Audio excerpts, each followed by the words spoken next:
Muito bem, meus amigos e minhas amigas, muito boa tarde. Bom, a gente está dizendo assim, boa tarde para quem vai nos ver agora, ao vivo, aqui pelo canal do Direito Civil Brasileiro.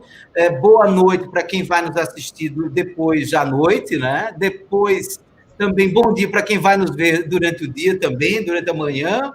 E, claro, boa tarde também para quem vai ver de novo ali à tarde. Hoje em dia as coisas estão assim, tudo pelo YouTube, tem essa capacidade de ser visto assim a qualquer momento, isso é muito bom, porque deixa todo mundo muito mais à vontade, né, para quem não puder ver agora ao vivo. Mas eu gostaria de agradecer demais a presença de quem está nos acompanhando ao vivo agora, e também cumprimentar todos aqueles que vão nos assistir depois, no segmento, também com o vídeo gravado já, né? Hoje eu vou ter, mais uma vez, um prazer muito grande de receber aqui profissionais que são extremamente habilitados para tratar sobre esse tema super complexo que diz respeito às uniões estáveis simultâneas, né? Como nós estamos acompanhando, o Supremo Tribunal Federal acabou o julgamento do tema 529, né? Esse tema versava justamente sobre esse assunto das uniões estáveis simultâneas. Nós tínhamos uma expectativa muito grande em torno desse assunto, porque mexe com as estruturas conceituais do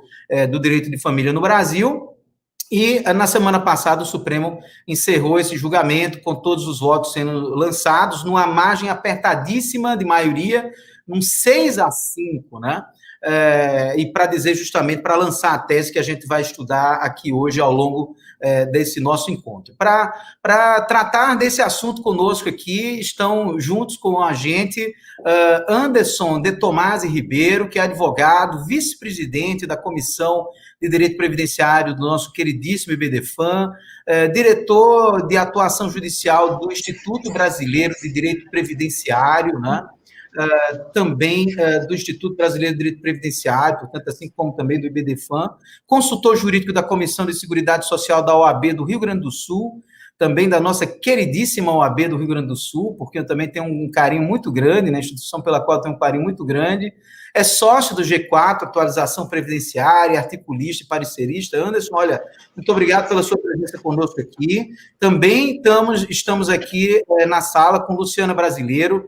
Luciana é advogada, mestre, doutora em Direito Privado pela UFPE, vice-presidente da Comissão de Direito e Arte do nosso IBDFAM, conselheira científica do IBDFAM de Pernambuco, já foi presidente do IBDFAM de Pernambuco também, pesquisadora do nosso grupo Constitucionalização das Relações Privadas da Universidade Federal de Pernambuco, do qual também tenho um prazer muito grande de participar em conjunto com Luciana. Há muito tempo a gente se encontra para fazer estudos muito aprofundados, interessantíssimos de direito civil neste grupo, e hoje aqui Luciana é uma das nossas grandes especialistas nessa matéria no Brasil. Também, meu amigo Vladimir Tais de Lira, Vladimir está lá em Alagoas, é mestre em Direito, doutorando pela Universidade de Coimbra, juiz de Direito em Maceió, é professor da Universidade Federal de Alagoas e da Escola Superior da Magistratura de Alagoas, é presidente do IBDFAM também no estado de Alagoas. Olha, a todos vocês, eu gostaria muito de agradecer a presença de todos, dizer que é um prazer muito grande estar com vocês. E vamos aqui agora começar a nossa conversa, ter um debate bem amplo, aberto. Para isso, aliás, eu gostaria de ainda pedir a permissão de vocês, e só para a gente contextualizar, né, o que é que aconteceu nesse último julgamento, e para essa contextualização, eu vou ler o relatório que foi lançado pelo ministro Alexandre de Moraes, que era o relator, no caso aqui, deste processo, né? E ele diz exatamente o seguinte: traz os autos recurso extraordinário interposto para impugnar acórdão da primeira Câmara Cível do Tribunal de Justiça do Estado de Sergipe, que, reformando sentença declaratória de sociedade de fato homoafetiva, inclusive para efeitos previdenciários, que é um dos pontos centrais aqui da nossa conversa hoje, entendeu que a existência de declaração judicial de união estável, transitada em julgado anteriormente em relação a um dos conviventes, impediria o reconhecimento de outro vínculo referente ao mesmo período. Segundo ele aqui, abrindo aspas, pois o ordenamento jurídico brasileiro, cujo sistema rege-se pelo princípio da monogamia, não admite a existência simultânea de mais de uma entidade familiar nos moldes do artigo 226, parágrafo 3º da Constituição Federal. Aí ele lançou aqui o acordo no Tribunal de Justiça do Estado de Sergipe e disse ainda, o recorrente alega que a solução adotada pelo Tribunal de Justiça de Sergipe infringiria os artigos 1º, inciso 3º, artigo 3º, inciso 4º, artigo 5º, inciso 1º da nossa Constituição, argumentando que, uma vez caracterizados os elementos configuradores de uma sociedade de fato, esse é um ponto também que eu gostaria de tratar com vocês um pouquinho mais na frente, configuradores de uma sociedade de fato, estabilizada por 11 anos, vejam só que coisa interessante, seria imperativo o seu reconhecimento, ainda que de forma simultânea com outra união estável, pois a neutralização jurídica de situações dessa natureza, portanto, simplesmente não olhar para situações dessa natureza, implicaria descompromisso com os princípios da dignidade humana e da igualdade, conferindo tratamento discriminatório aos indivíduos optantes por relações homoafetivas. Portanto, é assim, em grandes linhas, que ele faz o relato que nos interessa, aqui da parte que nos interessa. E aí vem, Luciana, olha, a primeira pergunta eu já vou lançar aqui para você, você já vai ser, assim, a nossa a introdutora do assunto mais complexo, que é o seguinte: afinal de contas, existe um conceito de união paralela e união simultânea, né, no nosso sistema. Esse conceito está dito na lei, foi construído pela doutrina, já vinha sendo construído pela jurisprudência, né? É importante você fazer uma contextualização desse conceito. Aliás, Luciana tem um dos melhores livros escritos sobre esse assunto. Depois, Luciana, a gente vai mostrar o livro também aqui para todo mundo ver. Eu acho que ninguém melhor do que você para começar explicando sobre esse tema aí. Vamos em frente, você com a palavra.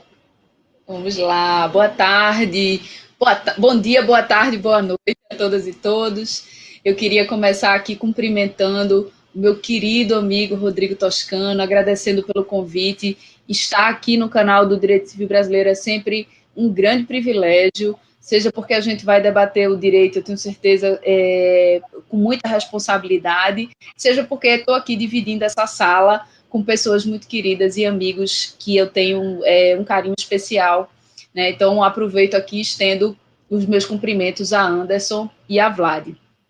Bom, Rodrigo, é muito importante você fazer essa pergunta, porque esse é um tema extremamente complexo, que abre uma margem para a gente debater várias e várias questões, e essa discussão sobre a existência ou não de um conceito de famílias simultâneas, eu acho que ela é a origem, em grande medida, de muito desse debate, para além da discussão a respeito da monogamia, que eu acho que é um ponto também muito importante. As famílias simultâneas, nessa expressão, nessa acepção, na verdade, elas partem de uma construção, especialmente uma construção doutrinária, né, mas elas são oriundas de decisões, inclusive, a gente pode dizer dessa maneira, de decisões, inclusive, do próprio STF. O nosso Supremo, quando ele enfrentou a questão das uniões homoafetivas, ele reconheceu a interpretação inclusiva e a interpretação do artigo 226 da Constituição Federal como sendo meramente exemplificativo. E a esse respeito eu gosto sempre de chamar a atenção para o texto do professor Paulo Lobo, Entidades Familiares Constitucionalizadas para além do Números Clausos, em que o nosso querido professor já dizia, já apontava, né, para o fato de que nós temos um artigo 226 que exemplifica tipos familiares. Mas mais do que isso, nós temos no caput desse artigo 226 e no próprio capítulo mesmo destinado às famílias na Constituição, um conceito amplo de entidades familiares e para as relações conjugais, elementos objetivos que, uma vez preenchidos, demonstram a existência de uma relação de família. Afetividade, ostensibilidade e durabilidade. E quando o STF julgou a questão das uniões homoafetivas, ele fez exatamente isso. Ele reconheceu que essas uniões homoafetivas, embora não estivessem previstas de forma expressa na Constituição, elas faziam parte dessa interpretação inclusiva, que é uma interpretação que leva em consideração esses princípios constitucionais da dignidade humana, da liberdade na constituição de família, da diversidade dos tipos familiares e da afetividade. Em paralelo a isso, é muito importante dizer que o nosso Código Civil, ele prevê um tipo de família simultânea, que é o concubinato. O concubinato está previsto no artigo 1727 do Código Civil, e embora algumas pessoas digam que esse artigo 1727 ele é um artigo de proibição, porque ele diz que as uniões não eventuais entre o homem e a mulher impedidos de casar, a interpretação que a gente precisa dar a esse artigo é necessariamente a interpretação de que o legislador fez com 1727 foi legitimar o concubinato, foi prever o concubinato dentro do livro de família, dentro do nosso Código Civil, como um tipo familiar. Tanto que ele prevê, ao longo de todo o seu texto, efeitos jurídicos para o concubinato, né? Então, a gente pode citar aqui pelo menos 3 efeitos: alimentos, a proibição da doação e a proibição da deixa testamentária. Então, a gente tem aqui elementos muito contundentes, né, que nos levam realmente a afirmar que as famílias simultâneas, e a gente usa essa expressão para se referir a 2 tipos familiares, seja 2 uniões estáveis, seja um casamento e uma união estável ou mais, se constituírem e estarem sim legitimados na nossa legislação.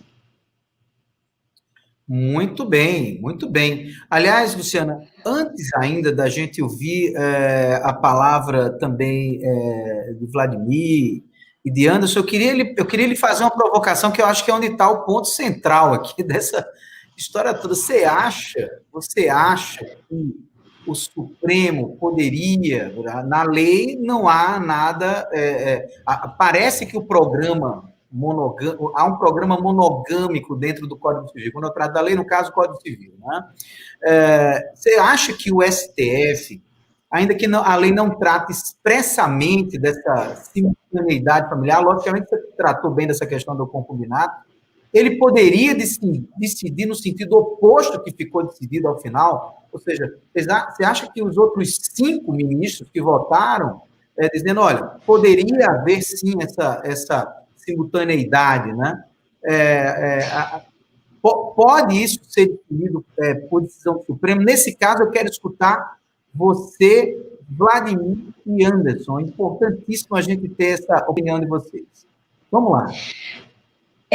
A decisão do Supremo, Rodrigo, ela me trouxe muita surpresa do ponto de vista negativo, né? Seja porque o que o Supremo fez para decidir foi amparar o seu argumento jurídico, o arcabouço que ele utilizou foi de que o Brasil é monogâmico e ponto, né? Sem enfrentar de forma mais aprofundada essa monogamia, e o que me assustou ainda mais, usar a bigamia por analogia às uniões estáveis, porque o tema 529, propriamente dito, ele trata de 2 uniões estáveis, ele não trata de concubinato, ele não trata de 2 casamentos, né? E aí me assustou muito o Supremo ter utilizado esse argumento de bigamia por analogia, porque a gente sabe que, eu não sou criminalista, mas a gente não poderia usar analogia em tipo penal, né, seja porque é uma decisão que vai de encontro a um posicionamento anterior do Supremo, né, de reconhecer esses tipos familiares de forma inclusiva. Me preocupa muito que o Supremo traga esse tipo de posicionamento, porque me parece que essa foi uma decisão muito mais política, né, do que jurídica propriamente, e que vai trazer uma repercussão negativa em milhares de famílias. Não só do ponto de vista civil, mas do ponto de vista previdenciário, e eu tenho certeza que Anderson vai tocar nisso brilhantemente, e me causa muita estranheza que o Supremo tenha partido nesse sentido, né, de interpretar esse conceito de família ao contrário do que fez, né, e isso gera uma grande insegurança jurídica. Muito bem. Vladimir, mais uma vez, bem-vindo, meu amigo. Aqui estamos juntos. Que prazer enorme estar junto com você. E você agora com a palavra. Não sei como é que está aí a sua internet. Eu estou vendo que está um pouquinho lenta, mas acho que melhorou agora, né? Você com a palavra. Bom, estão me ouvindo bem?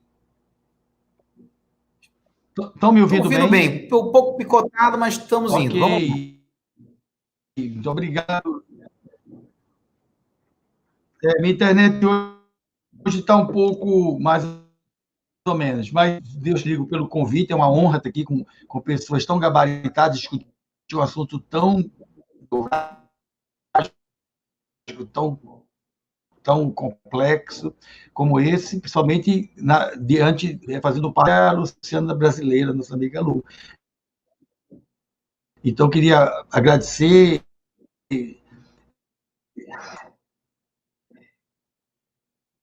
Acho que realmente, Vladimir, nós estamos com... cumprimentar o Anderson e ativar um pouco mais. Tá com problema, é? Oh, meu Deus, deixa eu ver aqui. O som, a imagem tá boa, Rodrigo? A imagem está um pouco lenta, o som também está bem picotado. A imagem um pouco lenta e o som bem picotado. Sabe o que eu vou sugerir a você?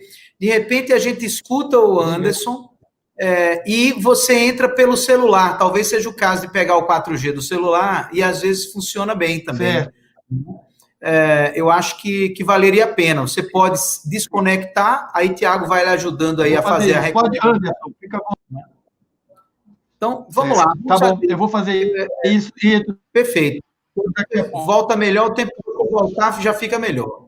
Bom, Anderson, enquanto o Vladimir vai ali ajustando a internet dele, em primeiro lugar também, muito obrigado por estar aqui conosco, né? Eu já tinha lhe agradecido ali no começo, mas agora já fica aqui gravado, né? Esse agradecimento. Eu sei que você é uma das pessoas mais especializadas nesse assunto no Brasil, ajudou, inclusive, o Instituto Brasileiro de Direito Previdenciário a construir peças para este processo em si mesmo, né? Então, eu acho que é muito importante você também trazer a sua percepção, se a gente poderia, entre aspas, aqui, eu não sei se eu devesse exagerar tanto assim no que eu estou dizendo, mas ter a substituição do Parlamento brasileiro pela decisão de 11 ministros do Supremo Tribunal Federal a respeito de um assunto que é tão complexo dentro da sociedade brasileira, que parece mexer mesmo com as estruturas, né, de monogamia e, ou não, né, se é que isso existe, né, na verdade mesmo, dentro do sistema, dentro do programa do Direito Civil Brasileiro, né. Mas, Anderson, olha, você com a palavra, seja bem-vindo, fique à vontade aí. Obrigado, Rodrigo. Muito obrigado, eu fiquei extremamente feliz e lisonjeado pelo convite. Para mim é uma imensa satisfação estar ao lado aí de pessoas que eu tenho muita admiração. Eu conheci a Luciana e o Vladimir no congresso do IBDFAM o ano passado, na qual eu tive a imensa satisfação de participar, de poder palestrar como único previdenciarista no meio da nata do direito civil, da nata do direito das famílias, e para mim foi assim, um momento ímpar e posso, assim, sem sombra de dúvida, um dos maiores desafios como docente ter participado de um congresso daquele tamanho, por não ser o meu chão, né? Por não estar ao lado das pessoas que eu tinha no convívio, estar falando sobre direito previdenciário e essas interlocuções tão importantes com o direito das famílias. Eu lembro que, na ocasião, a Luciana recém estava terminando a fala dela, eu já estava bombardeando ela, não sei se tu te lembra, pelo teu Instagram, eu disse, cara, eu preciso falar com essa mulher, porque eu já tinha feito os memoriais do processo, os memoriais não, as razões, a nossa manifestação pelo IBDP, nesse processo, e eu queria trocar uma ideia com ela, e finalmente eu tive a oportunidade de conhecê-la e a gente conversar. Rodrigo, quando o IBDP ele encaminha o pedido como amicus curiae, a nossa responsabilidade ficou gigantesca, né? Primeiro porque o IBDFAN não tinha conseguido entrar como amicus curiae, então o IBDP ficou assim como a única possibilidade, né, de nós darmos um encaminhamento da forma como nós imaginávamos. E trabalhamos naquela ocasião nesse sentido. Eu lembro, e aqui eu lembro das palavras da doutora Melissa Foman, e eu gravei isso, e ela diz mais ou menos o seguinte, ó, direito é mais que lei, direito é conhecer a pessoa por trás do direito. E nós construímos a nossa manifestação tentando imaginar, Luciana, o que será que vem na cabeça de cada um desses ministros, né?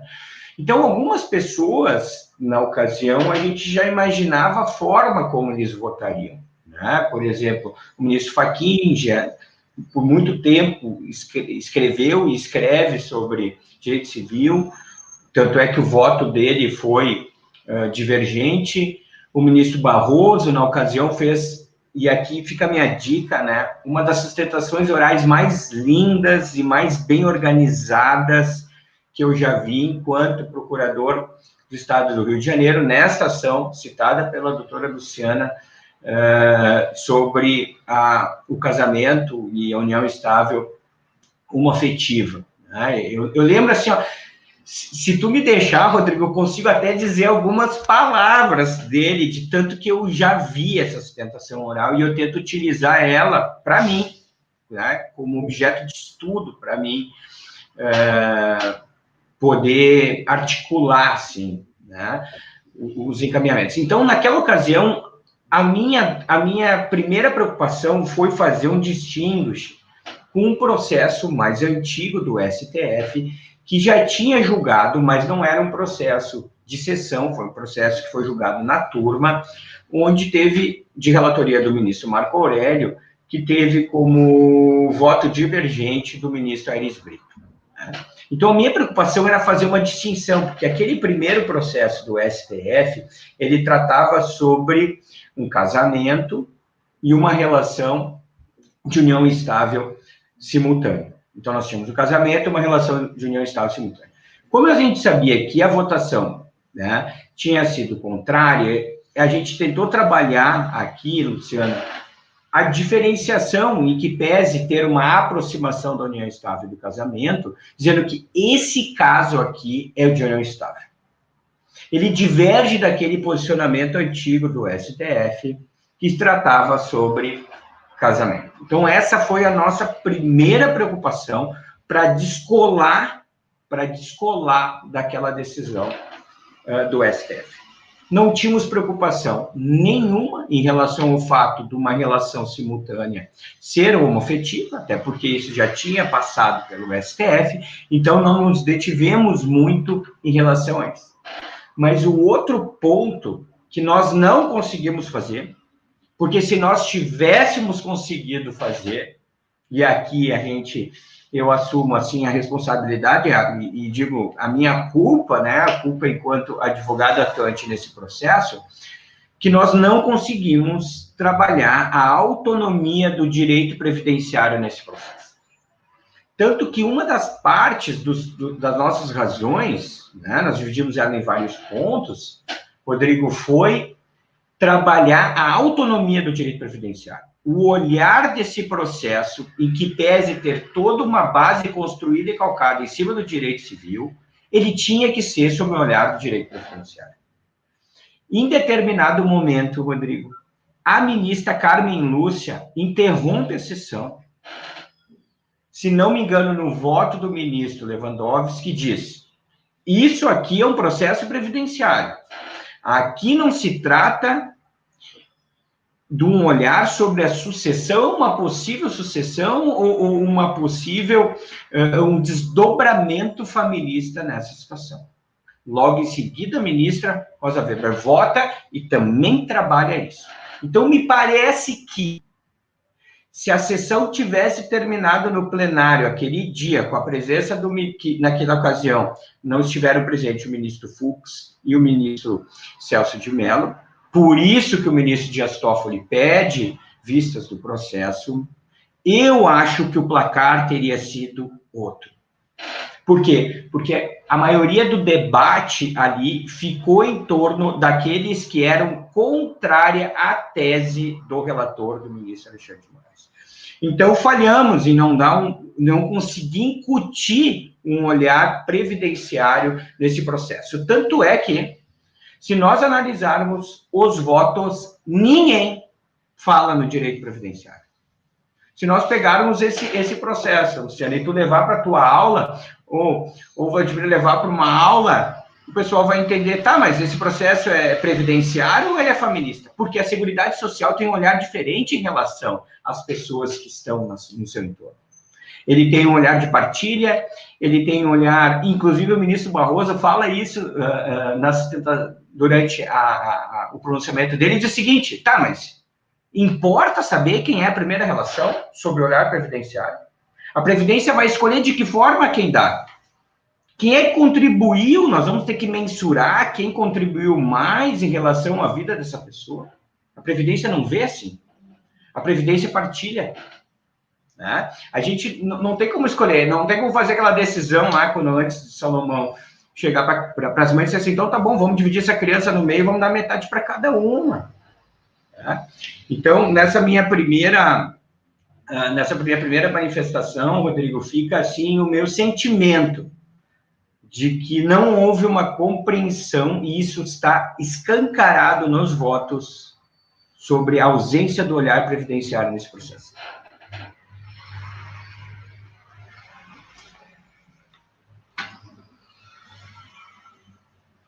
Está sem áudio, eu acho, ou eu que não estou ouvindo? Interessantíssimo, realmente eu estava sem áudio aqui, eu acabei apagando o áudio para lhe ouvir melhor aqui na hora, mas é muito interessante, você tratou agora, né, essa questão que diz respeito à autonomia do direito previdenciário, né, eu sempre tive uma certa dificuldade de ver o conjunto, né, de não ver o conjunto do direito como um todo mesmo, né, nós somos um todo unitário, né, mas nessas horas é que você vê a importância de fato, você segmentar para não atingir, eventualmente, uma área que tem tantas outras repercussões, como é o caso da área familista, né? No caso do direito de família, nós temos vários outros problemas, várias outras repercussões que agora vão ser observadas por todos nós, né? Bom, eu pergunto ao nosso queridíssimo professor Vladimir, já deu tudo certo aí, já está de volta, já podemos voltar aqui a palavra para o professor Vladimir, em razão do probleminha que houve na internet. Tiago também pode nos ajudar aí sobre essa possibilidade, né? Eu não estou vendo aqui se Vladimir já voltou. Né? Eu voltei, não sei se vocês estão me ouvindo agora. Estamos ouvindo bem e melhorou muito a imagem, viu, Vladimir? Melhorou muito. Então, eu voltei para o celular. Peço desculpas ao pessoal, é que a minha internet hoje resolveu me criar alguns problemas, mas... Com problema em torno desse assunto no Brasil todo, não há problema nenhum. Todo mundo compreende bem, mas só para você retomar o ponto, nós estamos ali justamente analisando sobre a possibilidade ou não do Supremo decidir sobre essa matéria, né, de um certo modo, talvez indo contra um programa monogâmico que nós tivéssemos ali no nosso Código Civil. É importante que você traga essa percepção, né, de acordo com o seu pensamento, claro, e, mais uma vez, bem-vindo, fique à vontade, porque a gente acabou não lhe ouvindo na primeira hora ali. Então eu reitero meus cumprimentos, meu agradecimento a você, Rodrigo, pelo convite, a Lu, e é um prazer estar aqui, e cumprimento o Anderson, cumprimento a Luciana Brasileira. Não é fácil falar junto à Luciana, que hoje é a maior especialista nesse tema do Brasil, então precisamos ter muito cuidado. Mas, para objetivar mais, e peço desculpa mais uma vez pelo problema da internet, Rodrigo, eu acho que esse problema, essa questão tem que ser colocada em dois pontos distintos. E eu tive a oportunidade de tratar de algumas coisas semelhantes no último Congresso Brasileiro do Direito de Família e Sucessões do IBDFAN Nacional em Belo Horizonte, o ano passado, 2019. Então, qual é a questão? Uma questão é a necessidade de atualização do direito de família em função de dois pontos. Primeiro, da própria reestruturação social que a gente está vivendo, de novos costumes, de novos enfoques sobre as questões de direitos existenciais, e também sobre uma maior necessidade de concretização dos direitos fundamentais, ou seja, a valorização necessária que se deu aos direitos fundamentais durante muitos anos. Então, há uma necessidade de concretização desses direitos individuais fundamentais para o que se garanta a dignidade da pessoa humana como o alicerce maior do sistema jurídico brasileiro. Essa é uma questão. A necessidade de uma atualização do direito de família. A outra, por quem será feita essa atualização? Essa que é a questão. Eu tenho entendido o Supremo dentro de uma perspectiva de boa vontade, de uma perspectiva de atender anseios, mas não entendo o Supremo como o órgão que deve decidir, reestruturar e, quiçá, até criar um novo direito de família dentro do sistema jurídico brasileiro. Não me parece ser isso. Por quê? Você próprio falou, por mais que eu critique hoje a monogamia como um valor para que influencie diretamente no direito de família, acho que isso tem que ser atualizado. Por mais que eu entenda isso, o sistema foi construído, inclusive quando da Constituição Federal de 1988, como o princípio da monogamia como princípio estruturante. Isso todo mundo fala. Ninguém questiona isso. O Rodrigo diz isso, o Paulo Lobo diz isso, o Rolf Madaleno diz isso, todo mundo diz isso. Todo mundo diz isso. O que se tem houve uma modificação na perspectiva de garantia. Essa modificação enseja necessariamente uma atualização do direito. A questão é onde isso vai ser fomentado. Aí você coloca isso ao Supremo e aconteceu exatamente agora o que eu disse há alguns meses atrás, um ano atrás, um pouco mais de um ano atrás, no Congresso. Eu digo, enquanto o Supremo estiver atendendo a doutrina que tem uma estruturação vinculada a direitos fundamentais mais adequada no direito brasileiro, enquanto esses anseios estiverem sendo atendidos, o Supremo é perfeito. Mas vai chegar um dia que o Supremo vai dizer assim, isso não. E aí frustra toda essa perspectiva, porque do ponto de vista... Eu não vou questionar aqui que é antidemocrático, obviamente, não estou questionando que o Supremo age contra a democracia, mas do ponto de vista de segurança jurídica, aconteceu o que aconteceu agora. Por um voto, poderia ser por um lado ou por outro. Por um voto, o Supremo entendeu que o sistema está alicerçado na monogamia como princípio jurídico, ponto. E poderia ser o contrário, por um voto dizer agora o sistema brasileiro é poligâmico. E aí eu peço 1000 perdões a Luciana para dizer o seguinte, duas coisas que me parecem ser um pouco românticas demais no direito. Dizer que monogamia só se aplica a casamento, você tem duas consequências. Duas consequências. A primeira delas, você diferencia hierarquizando entidades familiares. Ou seja, você volta, dá um passo para frente e outro para trás. Você diz assim, não, monogamia é só para casamento. Então, o casamento passa a ter um elemento diferenciador dentro da própria Constituição Federal. Ou seja, se eu tenho duas uniões estáveis, reconhecida no artigo 226, parágrafo 3º, que diz que o Estado deve promover facilitar a conversão do estável em casamento. E se eu faço o casamento de uma delas e digo que a outra não pode mais casar, eu estou cumprindo a Constituição pela metade. Eu estou dizendo, é uma união estável que não pode casar. Então, o casamento passa a ser hierarquicamente superior. Depois de casado, outra pessoa não pode casar. Então, eu acho que isso é um pouco romântico demais. Eu acho que, claro que isso quebra o princípio da monogamia. E eu vou mais além, viu, Rodrigo? Essa ideia de manter uma estrutura de proteção de união estáveis paralelas e dizer que você não pode ter casamentos paralelos, me parece também ser um pouco romântico demais, um pouco antitécnico, anticientífico.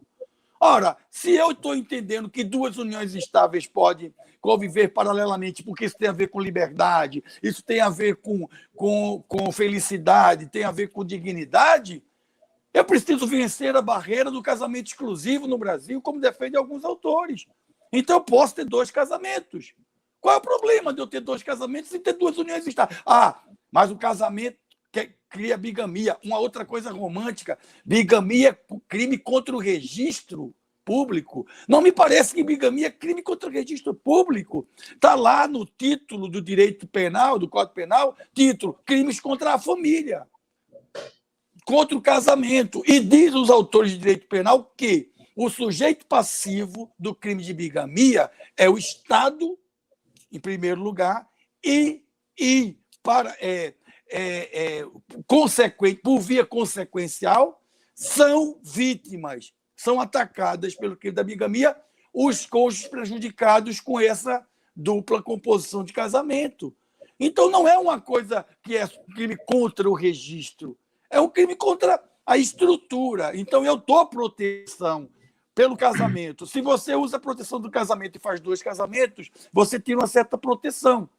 Eu sou a favor que isso mude? Obviamente, o IBDFAN tem defendido muito a liberdade como um parâmetro, a autonomia e a garantia dos direitos fundamentais visando a dignidade da pessoa humana. Agora, não me parece, Rodrigo, e aí eu peço escusas a quem pensa diferente, não me parece que o Supremo Tribunal Federal, por maioria de 6 ministros, seja o ambiente que vai proporcionar essas modificações de modo que isso reflita em todo o sistema jurídico. O que aconteceu com isso agora? Eu acho até, só para adiantar um pouco, porque o tempo não sei como é que é, eu acho que a decisão do Supremo, ela foi equivocada.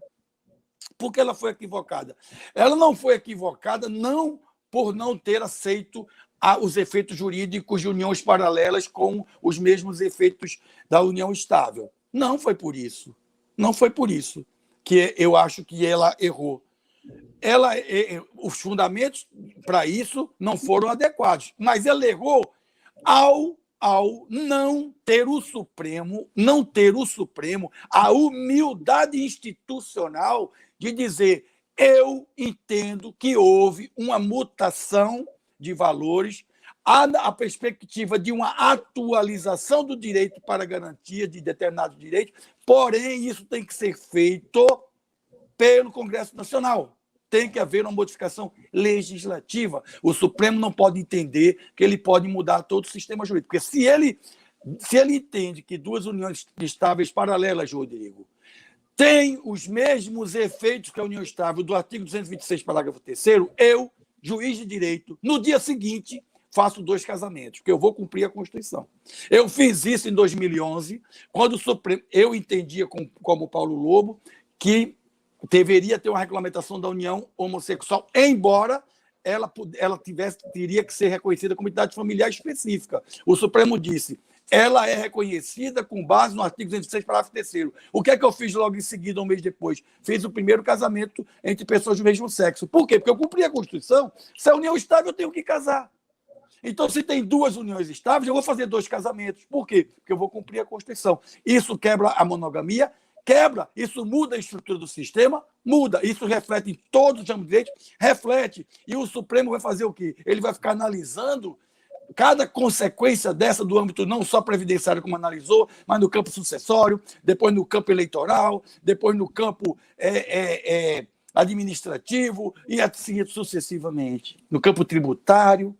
Então, me parece, Rodrigo, que a decisão, os fundamentos não foram muito bons, porque hoje há necessidade de se reconhecer a proteção a essas entidades familiares simultâneas, mas o Supremo não me parece ser o palco para uma modificação tão significativa na estrutura jurídica do Brasil. Muito bem. Puxa vida, Vladimir, olha, você está na carreira da magistratura, mas eu já estou quase me convencendo aqui que você deveria estar na carreira mesmo da advocacia, viu? Porque tem uma verve impressionante. Você quase me convenci aqui. Você sabe que eu fui advogado, juiz. Você sabe que eu fiquei aqui.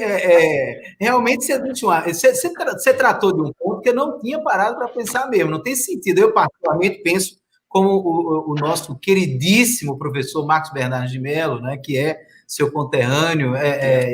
Meu mestre de sempre. O mestre de todos nós, né?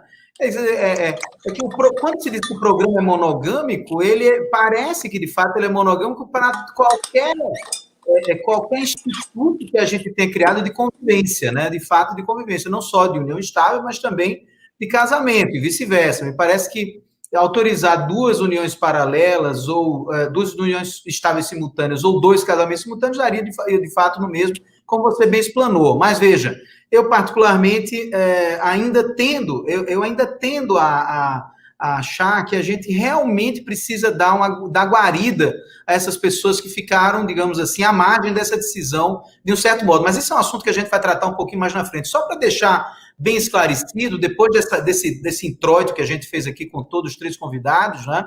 É bom lembrar que o Supremo, nesse tema 529, acabou decidindo que, em tese aqui, né, na tese de repercussão geral, entre aspas, a pré-existência de casamento ou de união estável de um dos conviventes, vejam que ele ampliou, de fato, casamento ou união estável de um dos conviventes, ressalvada a exceção do artigo 1723, parágrafo 1º do Código Civil, impede o reconhecimento de novo vínculo referente ao mesmo período, inclusive para fins previdenciários, em virtude da consagração do dever de fidelidade e da monogamia pelo ordenamento jurídico constitucional brasileiro. Enfim, acabou prevalecendo essa tese, e agora eu acho que a gente precisa ver quais são os efeitos que ela traz para a gente, né?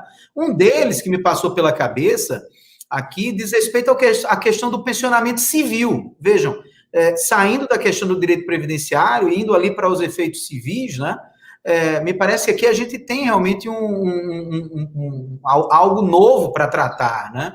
E aí, Luciano, eu já vou deixar a palavra com você para a seguinte consideração. Nós sabemos que ainda está pendente de julgamento no Supremo o tema 526, que é importante que você também explique sobre esse tema 526 e também explique um pouco se há ou não um atropelamento do que ficou decidido agora em relação ao próprio tema 526, né, que isso também é interessante a gente pensar.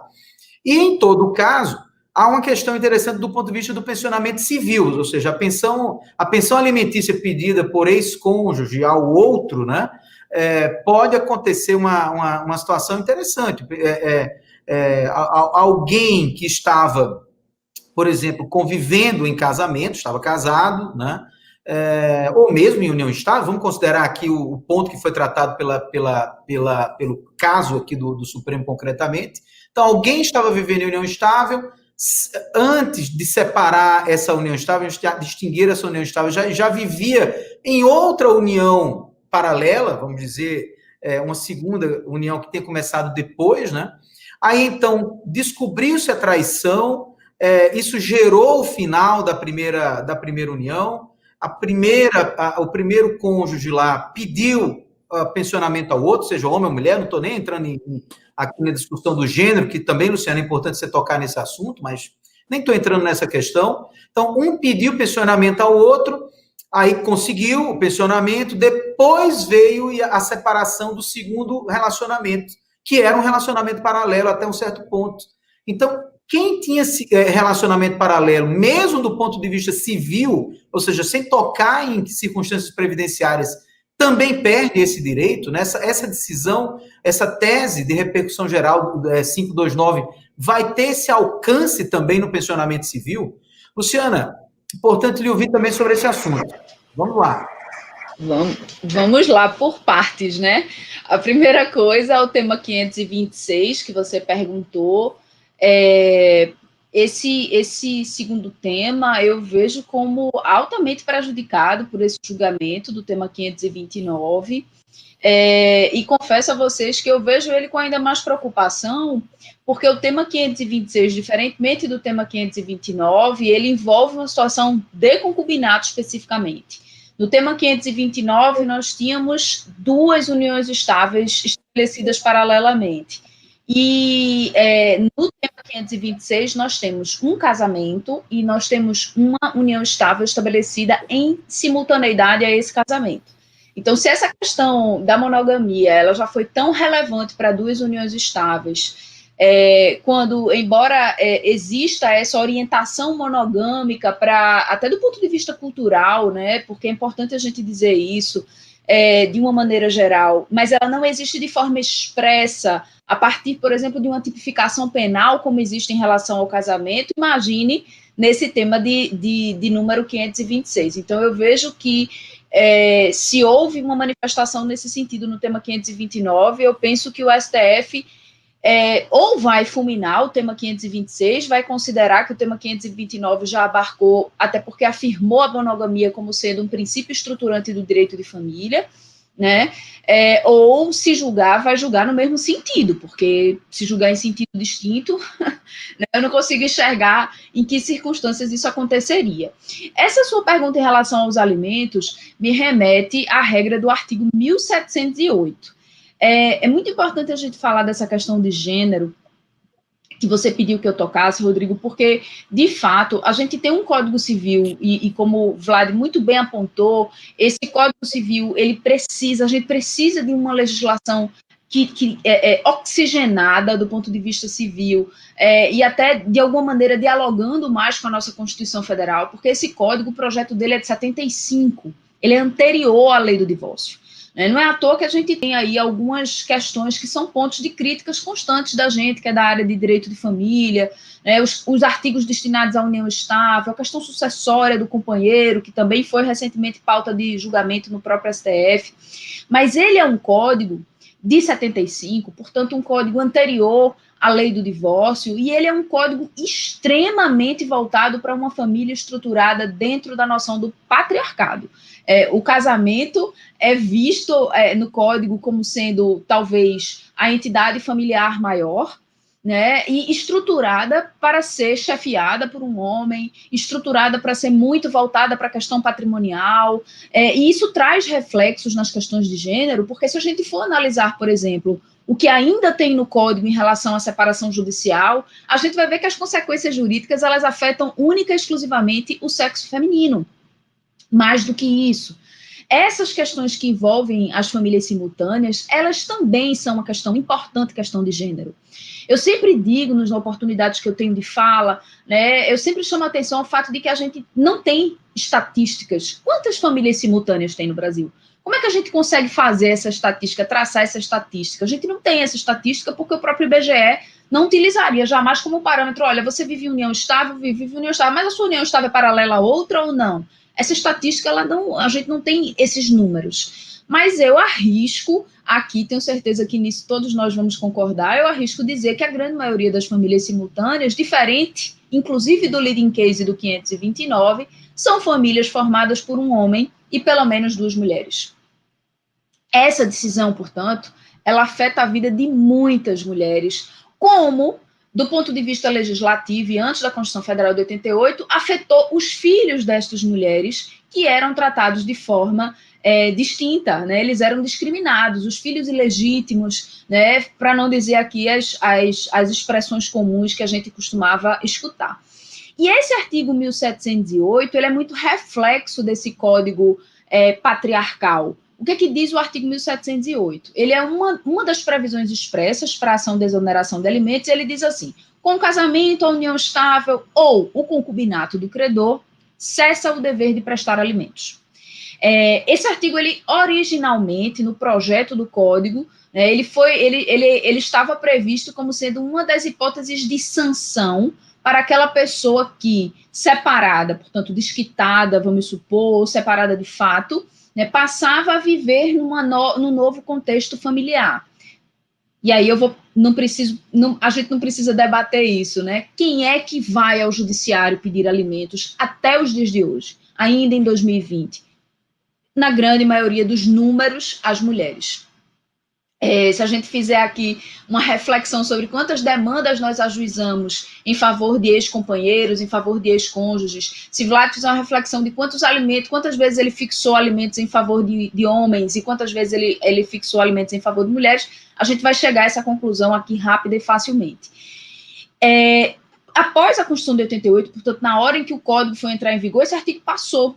E aí, percebam, o 1708, ele coloca no mesmo patamar o casamento, a união estável e o concubinato, certo? Então, com o casamento, a união estável, o concubinato do credor, cessa o dever de prestar alimentos. Eu recebo, portanto, alimentos do meu ex-marido, né, e passo a viver numa relação concubinária.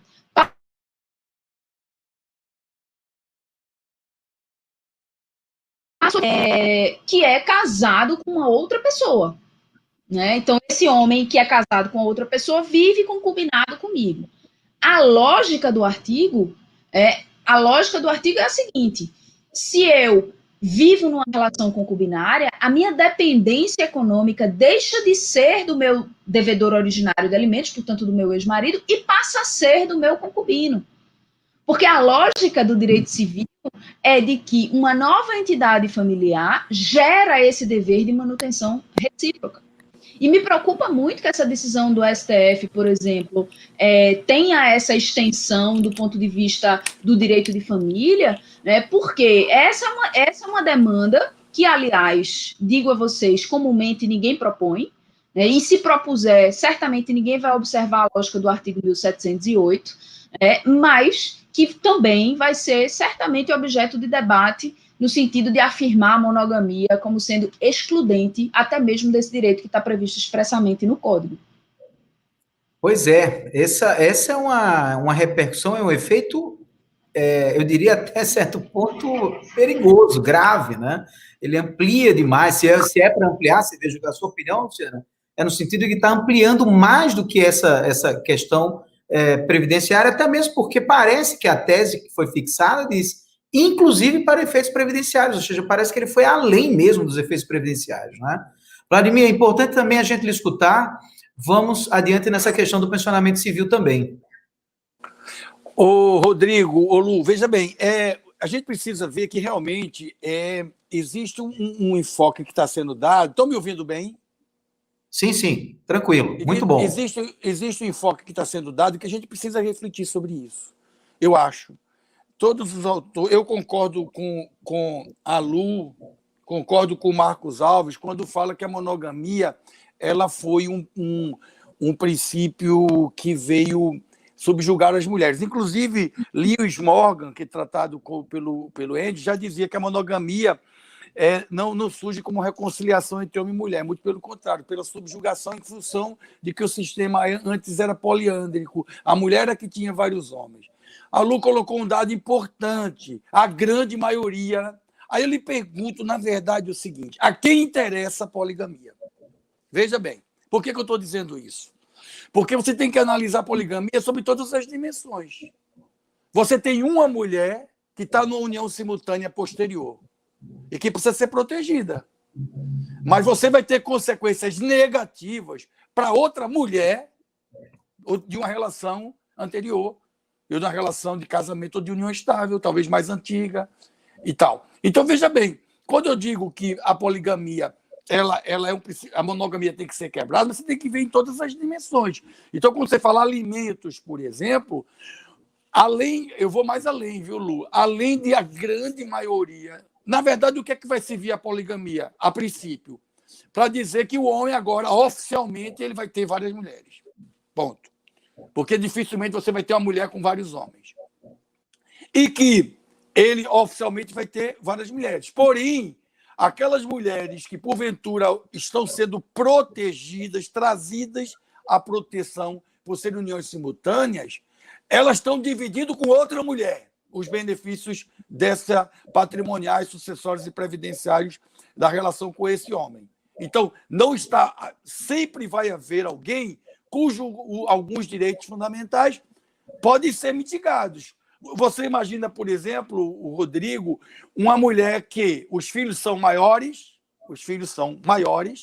porém dependem dela, cujo o casamento união estável já faz 30 e tantos anos. E ela tem uma perspectiva de pensão previdenciária de R$5.000, com a qual ela já vem mantendo a sua estrutura familiar. Após o falecimento, e esses problemas se dão em mais de 90%, após a morte, ou seja, além de você dizer que o homem pode ter várias mulheres legal e oficialmente, ele vai deixar o abacaxi para depois da morte, porque dificilmente isso ele vai resolver em vida. Porque se uma se separar, ele fica com a outra. Ou, às vezes, arruma uma terceira. Mas a maioria dos problemas surgem pós-mortem. Aí essa mulher que teria uma pensão de R$5.000, ela vai ter imediatamente, num reconhecimento de união estável de 2 anos, com a outra pessoa, ela vai ter a pensão dela dividida pela metade. Então, eu garanti direitos fundamentais daquela união paralela de 2 anos e 3 anos. Mas eu interferi do ponto de vista previdenciário naquele suposto direito, ou mitiguei aquele direito de uma pessoa que também tinha uma união anterior. Então, sempre 2 mulheres vão estar em confronto do ponto de vista, não é um homem e uma mulher. Com os alimentos civis, aí eu penso uma outra situação. É o que eu venho chamando para os meus alunos de que o grande problema do sistema brasileiro é entender que tudo aquilo que você diz que é entidade familiar tem que ter os mesmos efeitos. Enquanto a gente não vencer essa questão, nós não avançamos no direito de família. Aí eu digo, ou eu digo que concubinato tem que ser, ou união paralela ao casamento, que se dê outro nome, já que concubinato é um nome, né, que já está se tornando estigmatizante. Se eu tenho uma união paralela ao casamento, ela deixa de ser família? Não, ela é família. Ela tem os mesmos efeitos de casamento? Não, tem. Ponto. Ela tem efeitos de quê? Em relação ao cara, por exemplo. Se ela precisa de alimentos, vai pedir alimentos ao ex-companheiro. Não vejo problema nisso. É uma relação direta entre a pessoa masculina, homem, e a mulher com qual ele estabeleceu simultaneamente uma união. Não vejo. O Supremo, eu acho até que não cabe o Supremo dizer isso. Não cabe o Supremo dizer isso. Porque isso é uma relação que vai se ver no caso concreto em função da necessidade de subsistência, da dignidade da pessoa humana, do direito fundamental à subsistência, que vai ser visto no caso concreto. Se eu mantenho uma pessoa durante 30 anos na minha dependência e eu acabo esse relacionamento, eu tenho uma obrigação pelo dever de solidariedade. Isso não foi analisado pelo Supremo. Não foi analisado pelo Supremo. Não me parece que o juiz está impedido de fixar esses limites civis. Agora, por quê? Porque é uma relação entre aquela pessoa, homem, embora possa ter algum reflexo paralelo com a outra, e essa companheira. Se ele tiver duas, vai pagar 2 pensões alimentícias. Como ele paga pensão alimentícia para 2 filhos, para 3 filhos, para 4 filhos, e de tantas mulheres quanto eles tenham filhos. Essa é a questão. Agora, não me parece que o Supremo decidiu isso, e isso não tem muita vinculação com o efeito previdenciário. O efeito previdenciário, o homem sai da jogada. É o Estado e a pessoa. O direito previdenciário é da pessoa, não é um direito deixado pelo morto. Se aquela pessoa tem direito e se outra tem direito e se vão dividir a pensão, é uma situação. Mas se uma pessoa tem direito a alimentos, em função da necessidade de subsistência, em relação ao seu companheiro, seja ele da primeira relação, seja ele da segunda, seja ela da primeira relação ou da segunda relação, me parece que isso é possível dentro do princípio que eu chamo princípio de proteção mínima da estrutura de direitos fundamentais. Então, eu não vejo, por exemplo, dificuldade em entender que união paralela ao casamento é uma entidade familiar que não gera os mesmos efeitos que o casamento. Eu não tenho dificuldade para isso. Quem tem essa dificuldade, ou vai colocar a união paralela como sociedade de fato, empresa, seja lá o que for, ou vai ter que necessariamente dizer é igual ao casamento. Não me parece que seja uma coisa nem outra. Muito bem. Anderson, olha, essa temática ela é mais voltada ali para o direito civil, como você já disse, você é um previdencialista no âmbito de civilistas, né?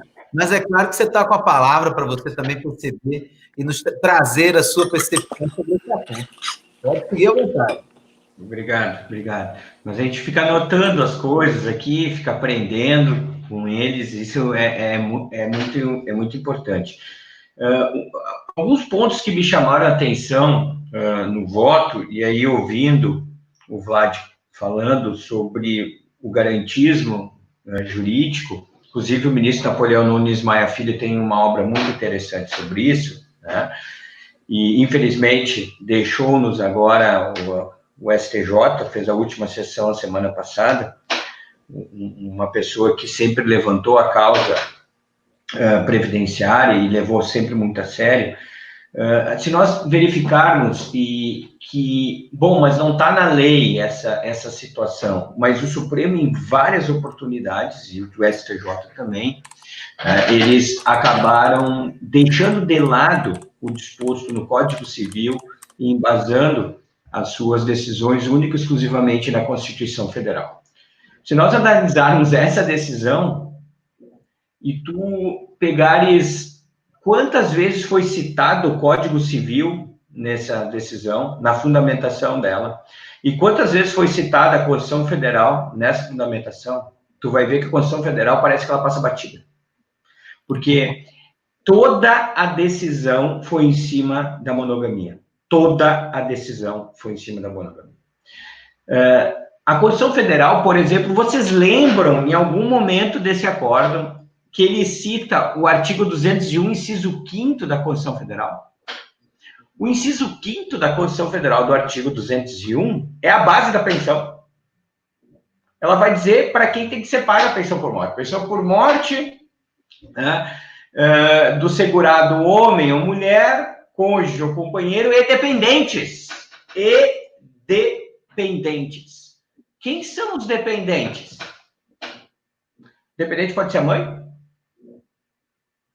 Se nós analisarmos o artigo 16 da Lei 8.213, que lá traz quem são os dependentes previdenciários, equivocadamente, no meu modo de ver, e isso, a doutrina previdenciária já está bem avançada nesse sentido, vem dizendo que o legislador, ele trouxe classes e ele divide dizendo o seguinte, que a esposa ou a companheira vale mais do que a mãe do cara. Porque a mãe do cara falecido só vai ter direito à pensão se ele não tiver companheiro, ele não tiver filho. Ou seja, a esposa vale mais que a idosa. A esposa que ganha 30 mil reais vale mais que a idosa que está no asilo, que ganha salário mínimo e que o filho tem que bancar todo mês. Se esse filho vem a óbito, a idosa não vai ganhar a pensão dele. Quem vai ganhar é a esposa que ganha 30 mil por mês. Então, nós temos um grande equívoco na Lei 8.213, mas a resposta está na Constituição Federal, porque a Constituição Federal não divide em classes. Ela põe companheiro, companheira, o homem e mulher e os dependentes todos juntos e misturados. E a gente não vê essa discussão. E eu trouxe essa discussão. Nós trouxemos essa discussão nos memoriais, dizendo, olha, nós temos que olhar sobre o olhar do inciso 5º do 201, mas não é citado o inciso 5º do 201. Nós podemos até dar uma cutucada agora dos embargos de declaração. Nós não vamos conseguir reverter essa situação. Os nossos embargos de declaração, obviamente, podemos conversar sobre de que forma o STF vai modular os efeitos, que agora é a nossa preocupação, porque nós não vamos conseguir reverter esse negócio. Né? A questão é a seguinte, é feito ex tunc e ex nunc. Né? E todas essas pessoas estão recebendo pensão hoje. Né? Vai chover rescisória ou não vai? Em relação a essas situações, o STF vai ter que dizer, ó, mantém-se, eu fecho o olho para todas essas relações que estão aí. Agora, a partir de agora, vale quem tiver uma ação declaratória de união estável na mão ou quem tiver a prova da relação de união estável mais antiga. Olha o absurdo que nós chegamos. Hoje agora nós vamos ter que definir. Quem tiver prova, leva. Quantas uniões estáveis, Luciana, Vlad, Rodrigo? A gente não tem documentação. Pobre não tem endereço, pessoal. Eles moram na rua B, do Beco Y, casa número 2. Porque a água é gato, a luz é gato. Eles não têm prova documental. Não tem prova documental para provar união estável. E aí o legislador, com a medida provisória 871, no dia 18 de janeiro de 2019, dá nova redação ao parágrafo 5º do artigo 16 e diz que precisa ter início de prova material para comprovação da união estável. Mas vem cá, que mundo nós estamos? Com toda certeza, os nossos colegas que estão nos assistindo agora, as meninas, as gurias, têm dezenas de boletos que chegam mensalmente na sua casa. E os homens também. Então, hoje, a classe C, a classe B, a classe média brasileira aprova. E o restante? Quer dizer, a união estável mais organizada leva. Porque se eu entrar na justiça só com prova testemunhal, salvo se nós conseguirmos derrubar o parágrafo 5º do artigo 16, nós vamos ter dificuldade para fazer a prova. Quem é que vai ganhar essa ação? Olha a injustiça e o desdobramento dessa decisão, né, no processo previdenciário, porque o foco é previdenciário. E vocês viram que a condução foi toda familista. Tanto é que, no final, o que ele diz, Rodrigo? Me ajuda, ele diz assim, e também previdenciário? Qual foi o termo que o ministro coloca?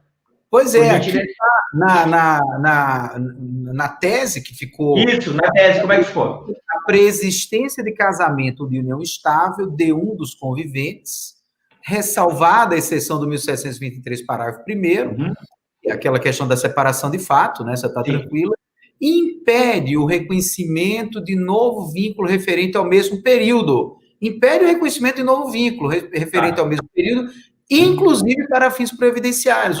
Mas o processo é previdenciário, ele subiu como previdenciário, nós estamos tratando de pensão por morte.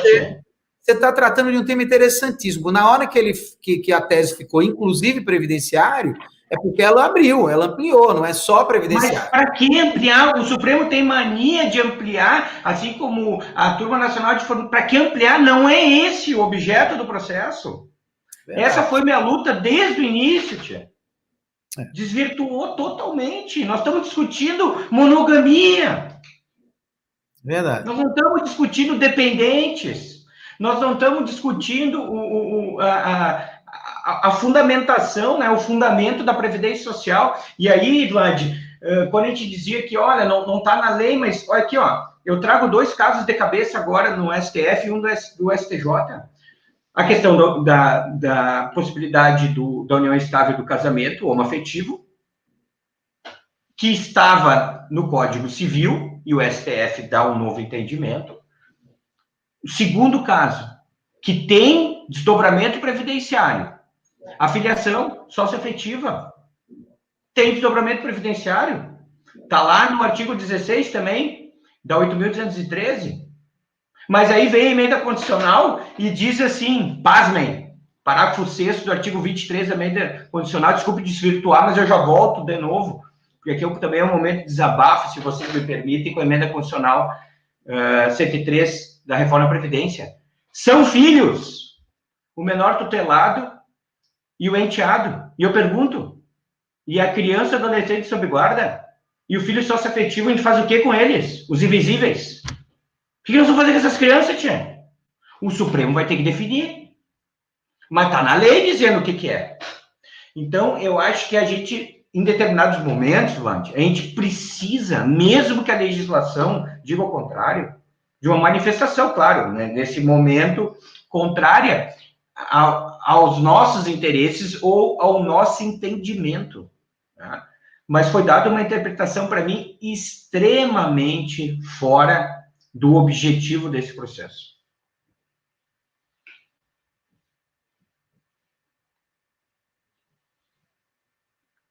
Está sem áudio. Intervenção interessante essa sua, viu, Anderson? Realmente. Aliás, você tocou em 2 assuntos que me chamaram a atenção. Esse último agora, que você levantou bem, e outro, que a gente tem sempre que lembrar que a sociedade brasileira era muito diversa, né? Não adianta a gente pensar só na classe média que vai pedir pensionamento, nem ao rico que vai pedir pensionamento, mas a pobreza como um todo também sofre muito com essa elasticidade que você acabou pelo menos, além de comentar, mas pelo menos também de chamar a atenção mesmo do que estava dito, do que está dito na tese de repercussão geral, né? Mas, olha, é impressionante como o tempo passa rápido quando o assunto é bom e quando o papo é bacana, quando o papo é gostoso, né? Nós já vamos aqui com 1h08, acabamos de completar 1h08 de bate-papo. Infelizmente, a gente já vai ter que sair ali um pouquinho para os finalmente, mas eu não queria deixar da gente tocar aqui, já que a tese de repercussão geral ampliou tanto, e assim a gente está chegando a essa conclusão, inclusive, aqui durante o bate-papo, né? Já que isso aconteceu, a gente não pode deixar de tocar nos aspectos patrimoniais. Inclusive, aqui, várias pessoas estão participando do nosso chat, muita gente elogiando vocês estão de parabéns. Eu vejo aqui várias pessoas fazendo vários elogios e batendo palmas, enfim, muito bacana isso aqui, a gente acompanhar dessa forma aqui no chat ao vivo. Mas tem uma pergunta aqui, que ainda agora há pouco foi lançada por Rebeca, que diz, aliás, foi Camila que lançou a pergunta, que diz respeito a direito sucessório, né? Eu vou misturar as duas questões, porque o tempo da gente realmente já está acabando. A questão relacionada ao direito sucessório e a questão relacionada à própria partilha de bens. Na hora que agora a gente não vai reconhecer, tá? A decisão do Supremo está dizendo que, aqui, bem claramente, mais uma vez, a preexistência de casamento ou de união estável de um dos conviventes impede o reconhecimento de novo vínculo referente ao mesmo período, ou seja, Se impede, impede, acabou. Já que me parece que não vai haver dúvida sobre essa discussão, pelo menos do ponto de vista terminológico aqui. A questão é, nesse ponto patrimonial, nós construímos uma tese já majoritária de que a concubina teria, ou ela veio sendo majoritária ao longo do tempo, teria direito a partilhar os bens, desde que comprovasse que teria ali uma contribuição na aquisição daquele patrimônio, e a gente se valia do conceito de sociedade de fato. A gente ia resolver o problema no direito das obrigações. O IBDFAN tem uma importância muito grande nesse debate, porque ao longo dos últimos 10, 20 anos, talvez, 20 anos, disse, olha, peraí, nós não vamos olhar para essa circunstância aqui como uma sociedade de fato, vamos olhar como família, e vamos aplicar regras de direito de família. Nessa medida, inclusive, surgiu, inclusive também, Anderson, no próprio Tribunal de Justiça do Rio Grande do Sul, o conceito de triação, ou quadriação, ou aproveitando um pouquinho ali o termo meação, para dizer que essa meação ela pode ser ampliada com 3, 4 pessoas, dependendo da quantidade de pessoas que estivessem vivendo em conjunto, ou mesmo ali em simultaneidade, né? Esses conceitos todos, veja, essa questão patrimonial, essa pergunta que eu vou deixar para vocês agora. Isso agora acabou, nós vamos voltar para a súmula 380, ou nem a súmula 380 vai ser possível mais aplicar. Você sabe que eu andei pensando nisso, né? E só para a gente lembrar, já fazia tanto tempo que a gente não prestava atenção à súmula 380, a súmula 380, ela é muito antiga entre nós, né? E ela previa, para vocês terem uma ideia, ela foi construída, se não me engano, na década de 60, né? E essa súmula do STF também, e dizia o seguinte: comprovada a existência de sociedade de fato entre os concubinos, na época, analisando as questões relativas ao concubinato na época, né, é cabível a dissolução judicial com a partilha do patrimônio adquirido pelo esforço comum. Então, a dúvida que eu acho que vai existir agora quer dizer, então, que se está vedado, nem sequer a sociedade de fato, ou, não, pelo menos a sociedade de fato nós vamos ter, né? Ou para a questão sucessória não se aplica o tema 529, né? É esse questionamento que eu acho que a gente deveria debater agora aqui. Acho que isso é bem interessante. Luciana, mais uma vez, vamos começar aí com você com a palavra. Depois eu posso lhe dar a réplica, se você quiser. Eu lhe dou a réplica depois que o Vladimir falar, viu? Tá bom, querido, obrigada.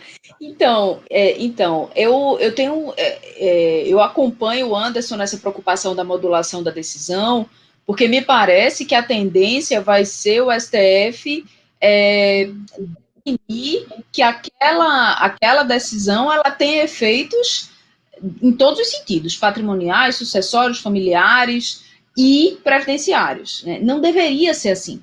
A decisão deveria ser uma decisão pautando única e exclusivamente a questão de ordem previdenciária. A grande perda que nós teremos aí, sem sombra nenhuma de dúvida, é que a não possibilidade de reconhecimento dos efeitos jurídicos familiares e sucessórios para as famílias simultâneas vai retirar dessas famílias a presunção de esforço comum na aquisição patrimonial. E é por isso que eu bato tanto nessa tecla, pessoal, de que este é um problema de gênero, efetivamente. Porque quando a gente tem essas configurações familiares que são formadas, em grande maioria dos casos, por um homem e duas mulheres, essa presunção do esforço comum na aquisição dos bens, uma vez não aplicada, vai ser utilizada em prejuízo da mulher.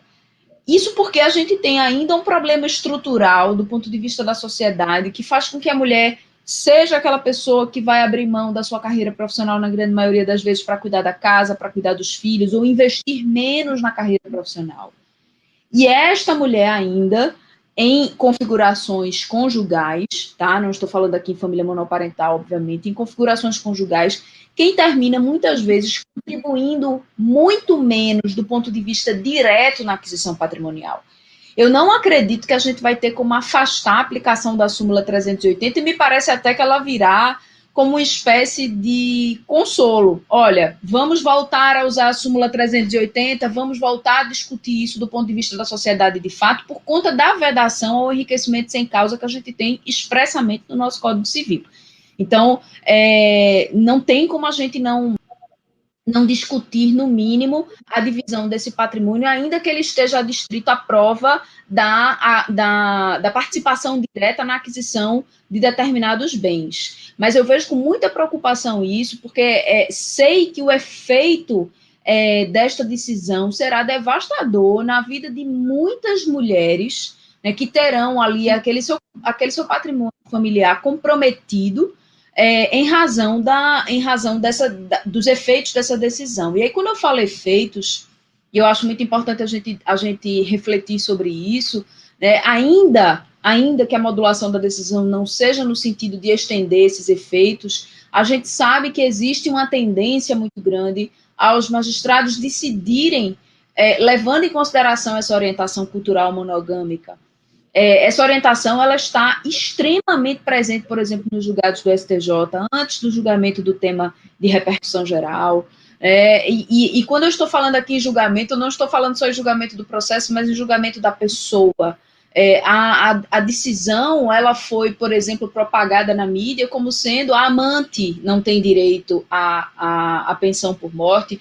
O STF define que a amante não tem qualquer direito, quando, na verdade, nós não estamos falando de relacionamentos esporádicos. Nós estamos falando de relacionamentos que são efetivamente estáveis, né, que são efetivamente duradouros, que são contínuos, que têm objetivo de constituição de família.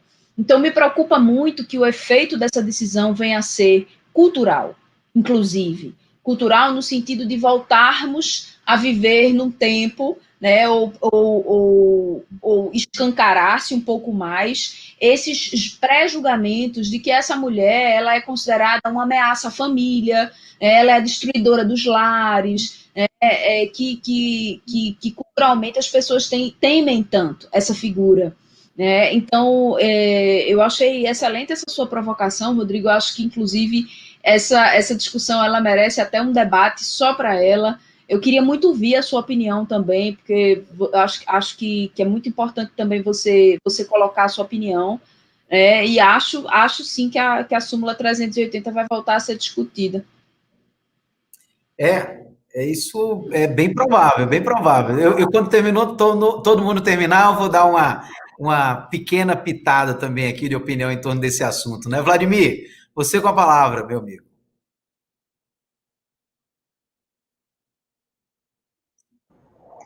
Como eu falei, de trabalhar com a seguinte perspectiva. No meu ponto de vista, reconhecer uma entidade como familiar não significa estabelecer para ela, não me parece que isso, até porque é entidade familiar pelas suas características, mas ela pode ter regramentos diversos, e aí vai se discutir, por isso que me parece ser necessário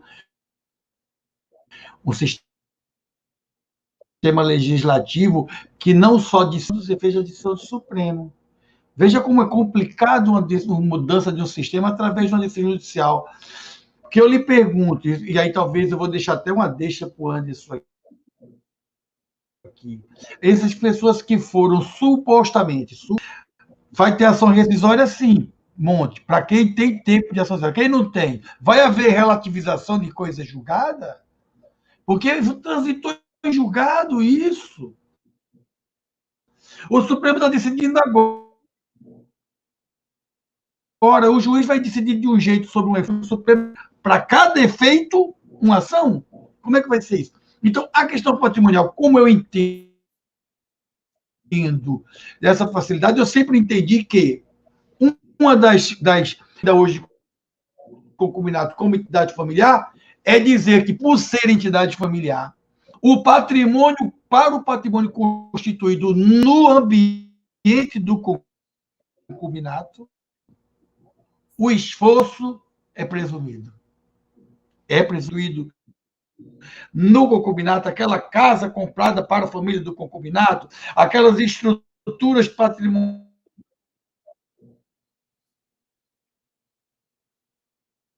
que foram criadas para a manutenção do concubinato, comprovação de que houve dispêndio financeiro. Porque senão há enriquecimento ilícito, porque no mínimo você usou a força do trabalho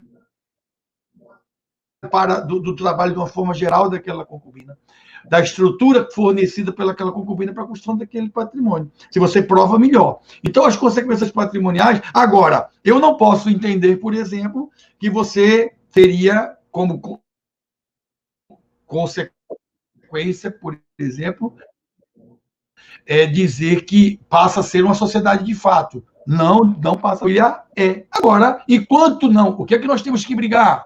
Mudar a legislação, inclusive, se for o caso, atualizar a própria Constituição. Agora, o Supremo que fez, e aí eu repito isso, ele jogou uma parte, Rodrigo, ou acontecer aquele fenômeno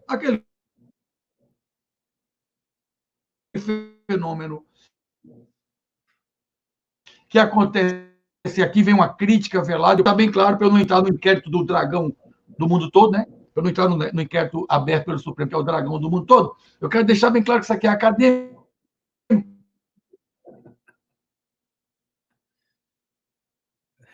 E eu vou dizer, a não ser, Lu, aquele negócio que a gente decidiu, como já aconteceu, eu pensei bem, eu quero redecidir.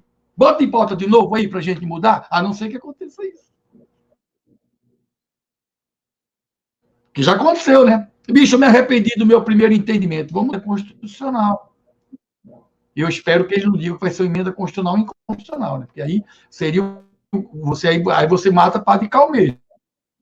Então, eu acho que os efeitos patrimoniais no concubinato continuam existindo. Eu acho que os efeitos alimentares continuam sendo feitos para realmente dar segurança jurídica. Como eu falei, Rodrigo, não é fácil. Agora você entendeu. 1989, 89. Com meu marido sob a égide de um sistema que dizia isso. Agora, hoje, todo o patrimônio que eu construí é de 2, são de 3 pessoas. Ele falou disso. Pelo contrário. Então, eu derrubo todo o sistema jurídico. Agora, então, a modulação de efeito me parece ser necessária, não só para dizer as consequências, mas deveria ser modular os efeitos se houver modificação, como faz a lei, daqui para frente, por uma questão de segurança jurídica. Mas os efeitos patrimoniais me parecem que vão continuar existindo e a súmula vai ser aplicada com a flexibilização, no meu ponto de vista, do esforço presumido. Muito bem. Vladimir, a sua internet voltou a ficar bastante instável, né? Mas a gente conseguiu compreender, de todo modo, o raciocínio, né? Ficou bom, mas é só para lhe avisar que realmente ficou um pouquinho instável, né? Anderson, eu vou passar a palavra para você, também para dessa questão patrimonial, mas tem uma pergunta aqui no chat que eu acho que é importantíssimo você responder, que ela tem muito a ver com a questão previdenciária, que é aquela clássica pergunta: o que é que acontece com quem já recebe hoje, né? Com quem já está dividindo hoje?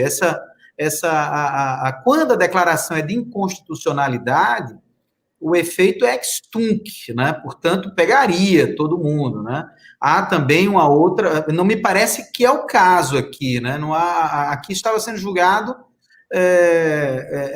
um recurso extraordinário. Eu também não. Eu confesso para vocês que eu entendo muito pouco do processo constitucional, especificamente, e também dos seus efeitos, portanto, eu não quero me arriscar nessa seara, mas seria bom que você trouxesse uma luz para as pessoas que já recebem hoje, em razão do que constituiu, por exemplo, tem muita decisão de segunda instância dos tribunais federais que vão continuar, me parece, surtindo totalmente efeito, né? Você compara. O que eu acho a respeito? Primeiro, Vlad, se tiver uma relativização da coisa julgada, meu querido, eu vendo tudo aqui, o pouco que eu tenho, vou para Lagoas, vou começar a fazer assado, né? Vou começar a fazer assado, vender o churrasquinho do gaúcho, porque daí é o fim dos tempos, né? Começar a fazer relativização de coisa julgada e criando prazos para as ações rescisórias. Não dá. Né? A ação rescisória tem prazo, a ação rescisória tem rito a ser cumprido e espero que isso ocorra.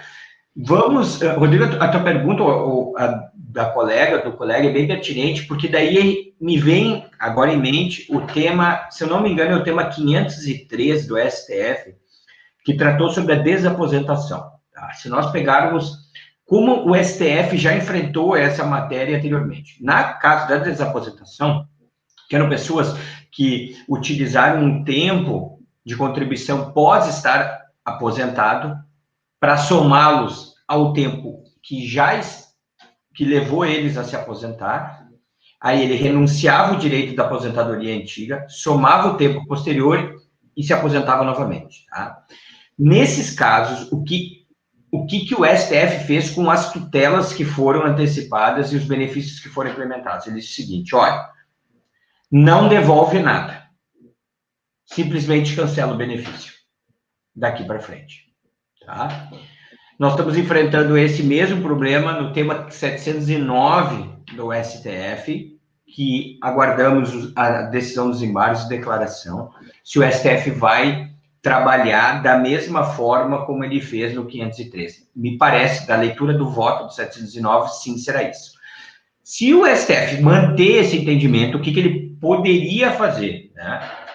Em situações em que não cabe as ações rescisórias, bom, paciência, né? As partes não vão mais poder discutir, ele pode vir e dizer o seguinte, a partir de agora nós vamos cancelar esses negócios, ninguém devolve nada, e prevalecerá aquele que conseguir provar qual que é a família mais antiga, né? Ou qual que é a união estável mais antiga, que justamente é o caminho desse voto. Né? Eu espero que seja respeitada a questão da ação rescisória, o que não pode ser rescindido, azar, permanece como está. Agora, aquelas questões de rescisória, que se cancele o benefício, se for o caso, mas que não tenha devolução de valores, por um motivo muito simples. Esses benefícios recebidos já não existem mais. Já foram comidos. Foi para a luz, foi para a energia, não foi para a poupança. Se for para a poupança, é 2%, 3% da população dos que recebem pensão por morte. Então, não tem como devolver isso, senão o STF manter o posicionamento dele em relação a essas situações. Talvez, né, e aqui nós estamos só especulando, seja esse o entendimento do STF se seguir as últimas decisões dele. Muito bem. Olha, infelizmente nós chegamos aqui a 1h27 já desse nosso bate-papo. Eu confesso a vocês que eu passaria mais umas 2 horas aqui com vocês, viu? É muito agradável ouvi-los, de fato, vocês têm muito conhecimento sobre essa matéria, né? Luciana, para eu não ficar devendo qual é a minha posição sobre a questão patrimonial, né?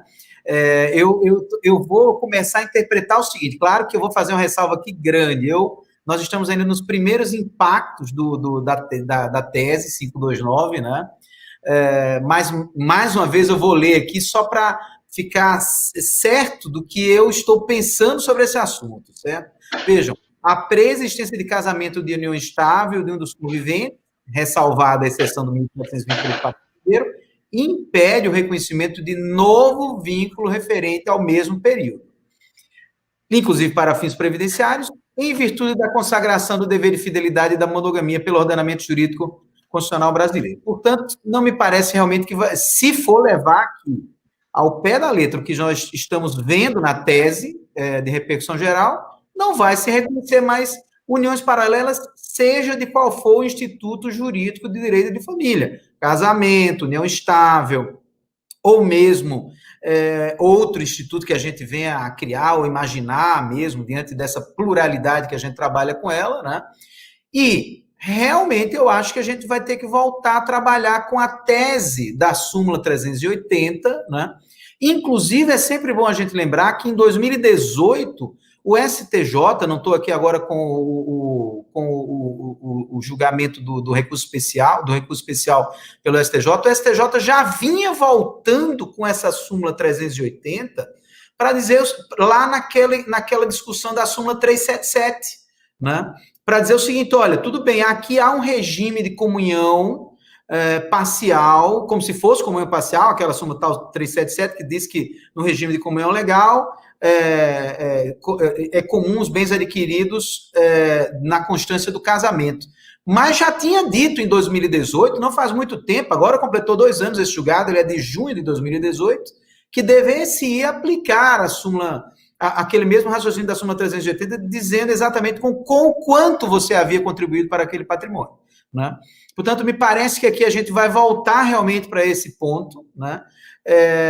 Acho que toda evolução daqueles conceitos aqui, entre aspas, na denominação de triação, quadriação, eles se perdem também, né? Tudo aquilo que havia avançado nesse sentido.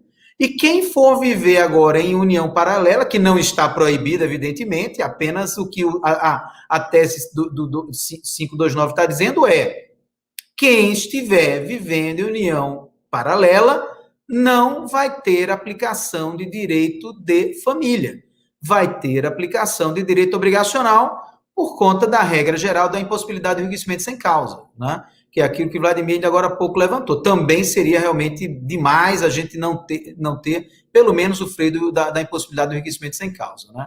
Me parece que vai ser assim que a gente vai caminhar agora, né? Eu vou procurar escrever um artigozinho aí nos próximos dias. Vocês sabem que direito patrimonial de família é o meu xodó, como a gente diz por aqui, viu, Anderson? Aqui no nosso Nordeste, né? Então, eu de fato adoro estudar esse tema e me parece, e já deixo aqui, dito aqui, de viva voz, caso eu tenha Covid, já fica aqui, e venha a óbito, já fica aqui registrado.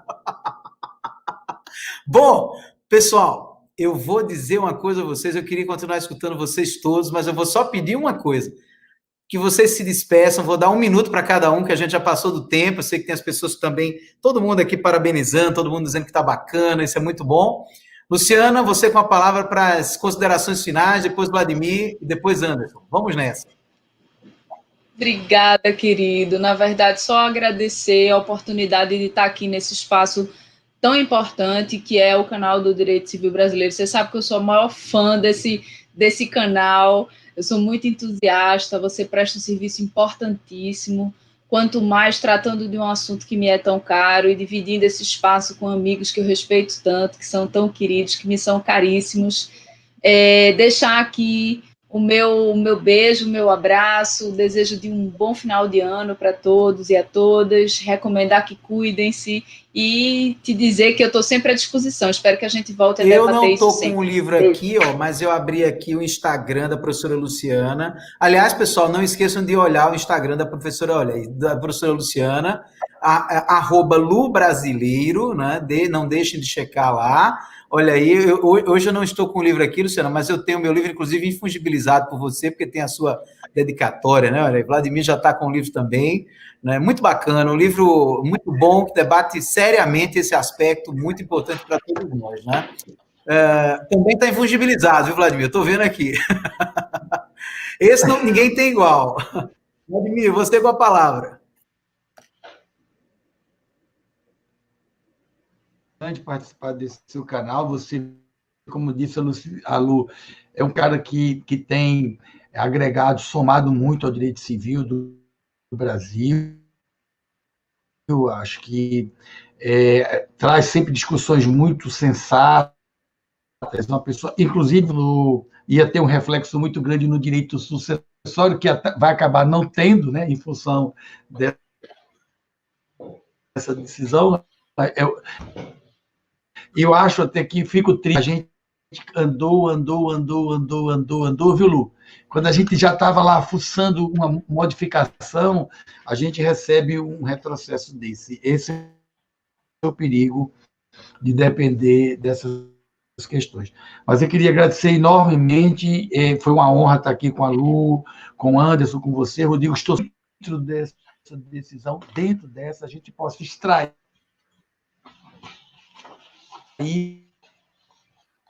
o que seja de melhor para a garantia da efetivação dos direitos.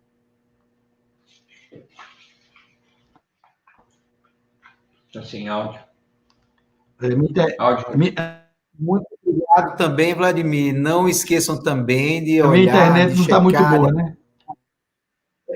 Mas eu entendi bem aqui.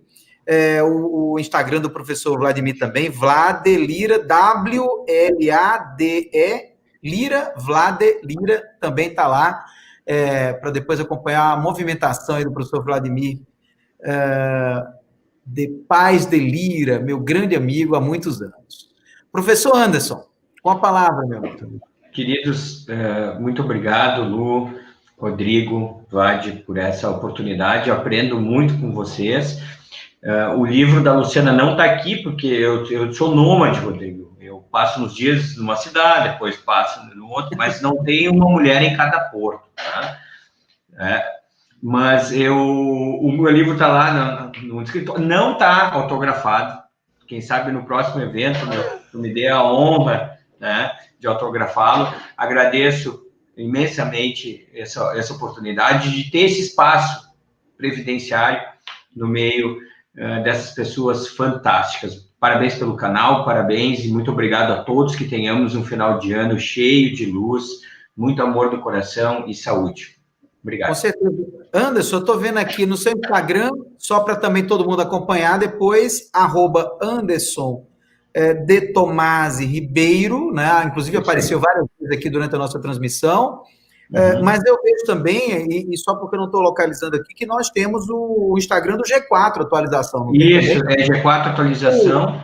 É só G4 atualização. É só G4 atualização. Nós somos G4 isso. Somos 4 docentes e a gente quebra tudo junto, porque divergimos quase 80% das vezes. Isso é muito bom. Isso é bom, é ótimo. Eu adoro a diversidade, sabe? Notadamente a diversidade de opinião. Isso é fantástico. É o que a gente precisa mais ter no Brasil atualmente, sabe? É saber justamente lidar com isso, né? Essa aqui é a parte boa e a parte rica de toda a história, né? Pessoal, olha, muito obrigado, até a próxima. A todos vocês que nos escutaram, nos ouviram, nos assistiram agora, muito obrigado. Vocês foram demais aqui na participação também. E para quem vai nos assistir depois, fica também já o nosso abraço. Um grande abraço. Valeu. Obrigado.